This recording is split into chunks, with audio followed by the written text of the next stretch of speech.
Okay, all squad leaders on me. Make sure you have pen, paper, ranger handbook, map, protractor, and please hold all questions until the end. I'm about to brief you the Warno. Our situation: over the course of the past 96 hours, the ZS separatists have suffered substantial losses due to U.S. forces offensive operation in the Zabzamek province. In response to their pleas for resistance, the Denovian army has covertly sent reinforcements disguised as local Zabzamekians in order to bolster their dwindling supply of manpower. Combined with their new reinforcements and increased logistical support from Denovia, ZS forces are renewing their offensive against TF Merrill. Our area of interest, same as last time, is Camp Frank Merrill, and our area of operations is right here. I have it boxed in with the grid lines. This box right here, where 66 and 38 connect, is our area of operations. This is our southernmost boundary over here near Etowah River, our easternmost boundary over here, and that's in the vicinity of Gaddison Road. Our northernmost border up here is in vicinity of Malden Creek, and our westmost border over here again is Etowah River. It cuts up and goes to the north. Okay, now for our terrain analysis, we're going to start with obstacles. All creeks represent natural obstacles to movement, mounted and dismounted both. Examples include Ludingod Creek, Noontudia Creek, Montgomery Creek, and Mount Airy Creek. The major waterways running north to south are the Toccoa and Etowah rivers. These waterways are essential to conducting water resupply for both friendly and enemy forces. Conducting water resupply makes us vulnerable to emplaced enemy ambushes along obvious crossing and refill points. Obvious pre-existing man-made water crossings may be rigged with demolitions and are likely being observed by enemy OPs. Major hills and ridgelines canalize our movement and in some locations force us to use fixed rope installations to assist in negotiating the terrain. For our reinforcing obstacles, the ZS has massed its reinforcing obstacle capabilities further to the south and vicinity of Atlanta. Therefore, no tactical or protective obstacles are anticipated within our TFAOs or AOL. For avenues of approach, there are numerous improved gravel roads within our AO providing high-speed avenues of approach. TVD Road, also known as FS42, runs east to west, bisecting the company AO. FS80 runs north to south and forms the eastern border with Alpha Company's FS58 runs north to south and bisects the company AO. The objective road, FS142, runs southeast from IVO Simmons. Runs southeast from in vicinity of Simmons Hill to Camp Merrill. These improved roads are narrow and allow for vehicles to move in a file speeds up to 30 kilometers per hour. Several known trail networks exist in the AO.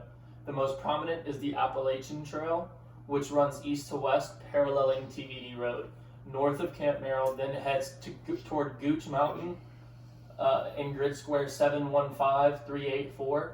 The Benton McKay Trail runs north to south, cutting across the company AO in vicinity of Big Dig John Mountain in grid coordinates 574445 to Springer Mountain in grid coordinates 572356. Trails mainly exist along ridgelines and spurs coming down the ridges and hilltops. Dismounted enemies use these trails to facilitate movement throughout our AO. These approaches allow for faster movement as compared to movement through natural vegetation. Squad and platoon-sized elements are capable of traveling on or alongside these trails at approximately 1 to 2 kilometers per hour. Maintain security during movement at all times. For key terrain consists of major hilltops that offer excellent observation of our movement by the enemy and any support elements leaving Camp Frank Merrill. This forces us to maintain noise and light discipline as well as security throughout the mission. These locations provide optimal conditions for communication networks and excellent locations to establish air defense sites. Winding Stair Mountain in grid coordinates 603-361, Hawk Mountain in grid coordinates 621-393, and Buckeye Mountain in grid coordinates 560-383.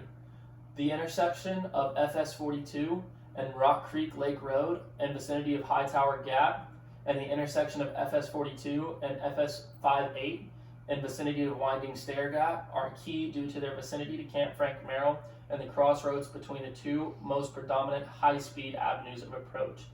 Additionally, the AO has numerous LZs spread throughout. When secured, these LZs can be used to facilitate casualty evacuation. The enemy will likely use these LZs as mortar firing points. For our observations and fields of fire, vegetation is sparse due to the winter climate throughout the AO. However, some draws and low-lying areas may still have vegetation that limits fields of fire and observation to within 50 meters. Otherwise, direct fire weapon system ranges are around 200 to 250 meters, allowing for both friendly and enemy personnel to engage well within their max effective ranges. Our indirect fire is best used as pre-planned targets along coordinated routes and on enemy objectives. Along the forest roads, observation in fields of fire is diminished due to the canalization of the terrain in high ground, as well as dense vegetation concealing observation from the enemy traveling on roads. For our cover and concealment, mountainous terrain affords excellent cover and concealment from direct fire weapons. Concealment using vegetation is most effective in draws and along valleys and along creeks.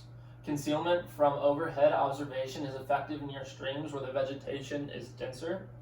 In the mountainous terrain, deadfall and numerous hardwoods afford the ability to quickly find concealment from observation and cover from indirect fires. The enemy uses the thick canopy to hide from friendly aircraft. Now for our description on enemy forces, our composition, disposition, and strength. The ZS operate as a conventional uniformed unit traveling in soft-skinned military vehicles equivalent to US M998, HMMWVs, and LMTVs, tan in color. Enlisted and officer personnel wear olive drab style uniforms. ZS forces operate in squads of 8 to 10 personnel coordinated by a mobile C2 element. ZS also have access to 82mm mortars, handheld ADA assets, and communications equipment. There are estimated to be at least 2 mounted squads operating along FS42 in vicinity of Horse Gap. These squads will likely have 1 M240 with additional small arms weapons. Their movement formation is unknown. They are operating at 90% strength. For capabilities, ZS squads are armed with automatic rifles and light to medium machine guns equivalent to US M4s, M14s, M249s, and M240 Bravos. The enemy mortar section has 2 82 PM41 mortars that have a max effective range of 4,300 meters, allowing them to range the TVD road to the south and east from their suspected MFP. They can adjust and place IDF to the south and they can adjust and place IDF within 15 minutes of notification and have the ability to quickly displace if necessary to avoid retaliation. ZS use handheld radio systems that allow for reporting between other ZS squads. They also use long-range FM systems to communicate with their higher headquarters across the border and amongst adjacent platoons and companies. The attached ADA section has the ability to destroy any aviation flying within 5,200 meters of the company CP located in the vicinity of Edmondson Hill. For enemy recent activities, ISR has observed 1 squad-sized element preparing an MFP in vicinity of Edmondson LZ and vicinity of grid coordinates 631-413. 2 mounted elements were observed breaking down their defensive position in Horse Gap and moving along FS-42 from west to east. We anticipate that one element will most likely attempt to place a blocking position in vicinity of Sassafras Mountain to disrupt U.S. forces movement north out of Camp Frank Merrill. We believe the other squad will move to Cooper Gap and establish an MFP and staging ground for attacks on Camp Frank Merrill. Additionally, there have been human reports that the enemy has established OPs in vicinity of Papillion Hill and in vicinity of Connor Mountain. For the enemy most anticipated, most probable course of action, they are set up to break contact quickly when engaged and can call for fire to allow FOM for their retrograde. They most likely operate as decentralized teams with the ability to reinforce one another within 5 to 10 minutes. The enemy squads will then consolidate and reorganize and establish defensive positions and OPs to reestablish contact and to continue to disrupt our operations without being decisively engaged or destroyed. For the enemy's most dangerous course of action, they will consolidate their squads and operate as a platoon-sized element. If contact is made with this platoon, they will likely establish an SBF with a squad-sized element and begin maneuvering with the other 3 squads. Once fixed, they will mass their IDF and direct fire assets to inflict further casualties until they have the advantage to attack. If unable to overrun our position within 20 minutes, they will begin to break contact to avoid being engaged by aircraft or engaged by one of our other platoons.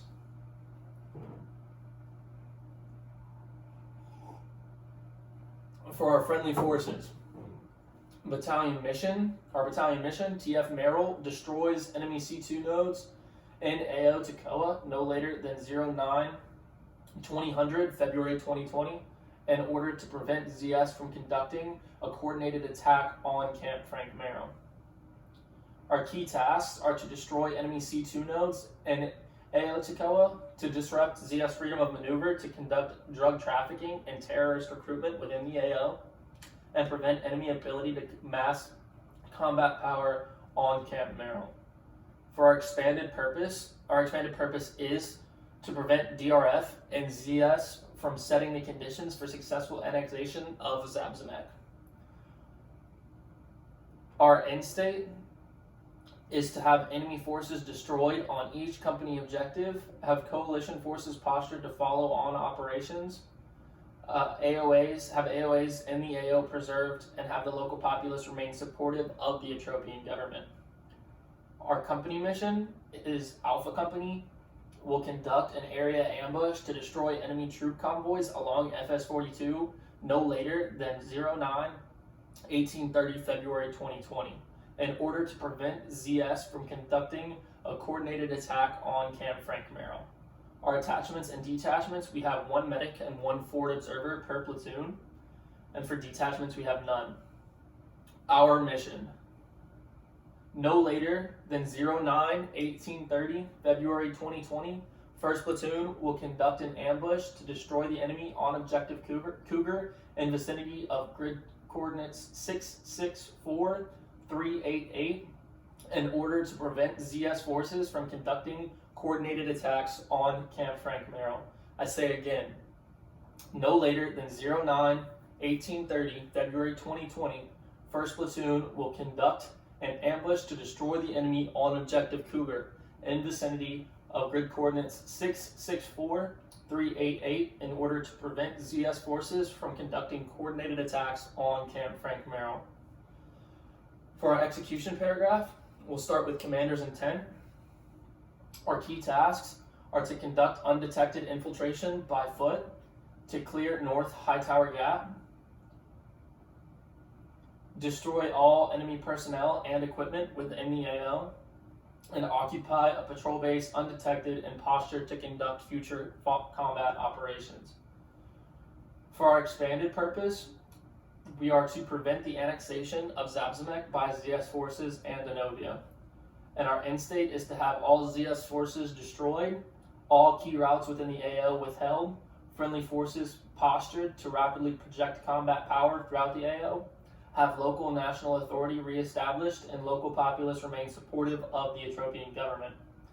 For our concept of the operations, we will accomplish the mission by conducting an infiltration. Decisive to this operation is the destruction of enemy vehicles. This is decisive because it will prevent the enemy from massing fires on Camp Frank Camaro. For our platoon, we are to destroy enemy mounted convoys in vicinity of grid coordinate 664-388 no later than 09/1830 February 2020 in order to prevent ZS from conducting a coordinated attack on Camp Frank Camaro.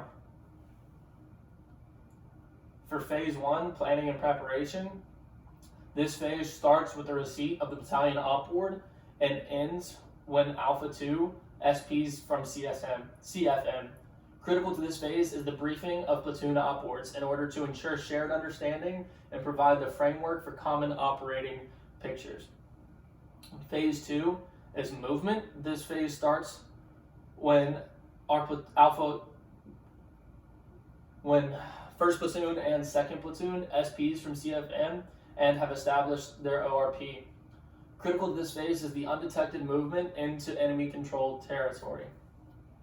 Phase 3 consists of actions on.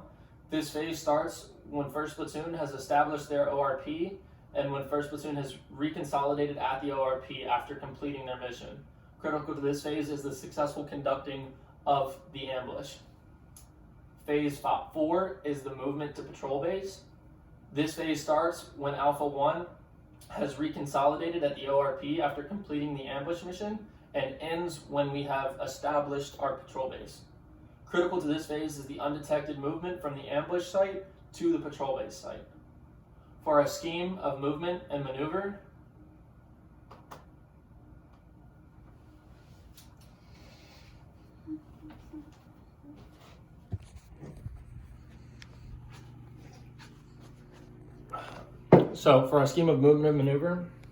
we'll say red is the PL and yellow is the PSG. The PSG and PL will both start from the ORP. First is going to come the leader's recon. The PL will leave the ORP